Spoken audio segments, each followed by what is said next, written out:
ধৰণৰ গণতান্ত্ৰিক আন্দোলনক দমন নীতিৰে সৈতে মষিমূৰ কৰিব বিচৰা যিকোনো ধৰণৰ অপচেষ্টাক সদৌ অসম ছাত্ৰ সন্থাই গৰিহণা দিও আমি কোনো কাৰণত মানি নলওঁ। বিশেষকৈ বাতৰি সংগ্ৰহ কৰিবলৈ যোৱা সাংবাদিকসকল আৰক্ষীৰ নিৰ্যাতনৰ বলি হ'বলগীয়া কথাটো কোনো কাৰণত আমি সহজভাৱে গ্ৰহণ কৰিব নোৱাৰো। এয়া অত্যন্ত লজ্জাজনক কথা। গণতন্ত্ৰৰ আমি চতুৰ্থ স্তম্ভ বুলি কওঁ।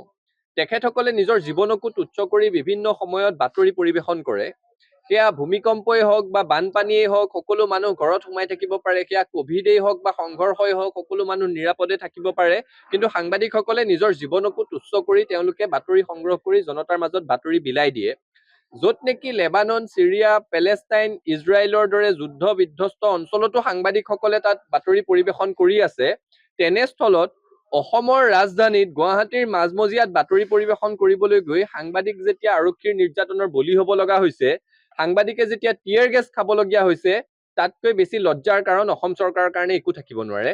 অসম চৰকাৰৰ গৃহ বিভাগটো মুখ্যমন্ত্ৰীয়ে নিজেই চলাই আছে।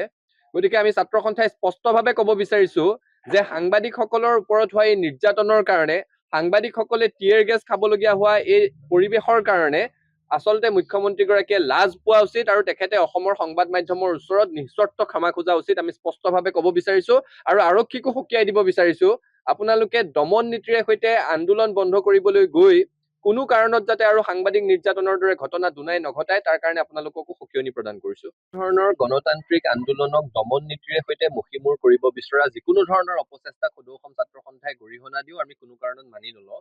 বিশেষকৈ বাতৰি সংগ্ৰহ কৰিবলৈ যোৱা সাংবাদিকসকল আৰক্ষীৰ নিৰ্যাতনৰ বলি হ'বলগীয়া কথাটো কোনো কাৰণত আমি সহজভাৱে গ্ৰহণ কৰিব নোৱাৰো।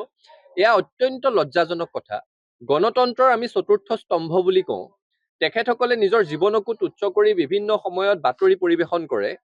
সেয়া ভূমিকম্পই হওক বা বানপানীয়েই হওক, সকলো মানুহ ঘৰত সোমাই থাকিব পাৰে। সেয়া কভিডেই হওক বা সংঘৰ্ষই হওক, সকলো মানুহ নিৰাপদে থাকিব পাৰে। কিন্তু সাংবাদিকসকলে নিজৰ জীৱনকো তুচ্ছ কৰি তেওঁলোকে বাতৰি সংগ্ৰহ কৰি জনতাৰ মাজত বাতৰি বিলাই দিয়ে। য'ত নেকি লেবানন, চিৰিয়া, পেলেষ্টাইন, ইজৰাইলৰ দৰে যুদ্ধ বিধ্বস্ত অঞ্চলতো সাংবাদিকসকলে তাত বাতৰি পৰিৱেশন কৰি আছে, তেনেস্থলত অসমৰ ৰাজধানীত গুৱাহাটীৰ মাজমজিয়াত বাতৰি পৰিৱেশন কৰিবলৈ গৈ সাংবাদিক যেতিয়া আৰক্ষীৰ নিৰ্যাতনৰ বলি হ'ব লগা হৈছে, সাংবাদিকে যেতিয়া টিয়াৰ গেছ খাবলগীয়া হৈছে, তাতকৈ বেছি লজ্জাৰ কাৰণ অসম চৰকাৰৰ কাৰণে একো থাকিব নোৱাৰে। অসম চৰকাৰৰ গৃহ বিভাগটো মুখ্যমন্ত্ৰীয়ে নিজেই চলাই আছে।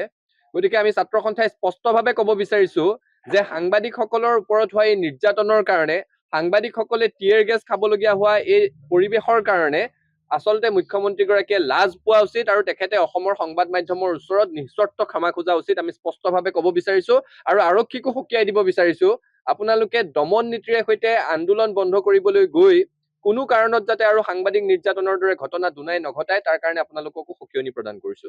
যিকোনো খবৰৰ বাবে যোগাযোগ কৰক 7099017330 লগতে 7099017110 নম্বৰত।